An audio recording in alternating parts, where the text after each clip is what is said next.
আলহামদুলিল্লাহ, কথাটা এতই না সুন্দর। হাসবুনাল্লাহু ওয়া নি'মাল ওয়াকিল, আমার জন্য আমার আল্লাহই যথেষ্ট। ইনশাআল্লাহ। আল্লাহ অপেক্ষা করতে করতে হঠাৎ একদিন পৌঁছে যাব সোনার মদিনায়। মানুষ মৃত্যুর চেয়ে ভবিষ্যতের চিন্তা বেশি করে, অথচ মৃত্যুই মানুষের ভবিষ্যৎ।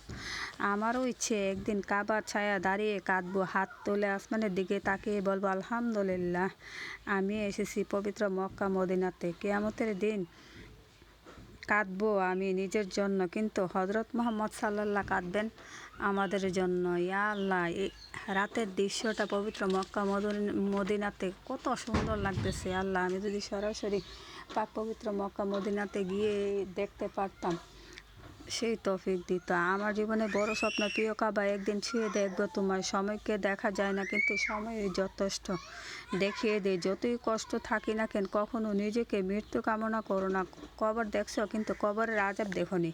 হজরত মুহাম্মদ সাল্লাল্লাহু আলাইহি ওয়াসাল্লাম বলেছেন, মনের ইচ্ছেগুলি আল্লাহর হেফাজতে দিয়ে দিলাম, কারণ তিনি সাহায্যকারী উত্তম পরিকল্পনাকারী। জীবন যেমনই হোক না কেন, আল্লাহ রাখলেও পারেন, না রাখলেও পারেন। আল্লাহর দেয়া প্রতিটি নিয়ামতের জন্য কৃতজ্ঞ। আলহামদুলিল্লাহ। কপালে কী আছে জানি না, আল্লাহর উপর এক বুক বিশ্বাস আর ভালোবাসা আছে। তিনি হয়তো কোনো একদিন আমাকেও শ্রেষ্ঠ কিছু দান করবেন ইনশাআল্লাহ।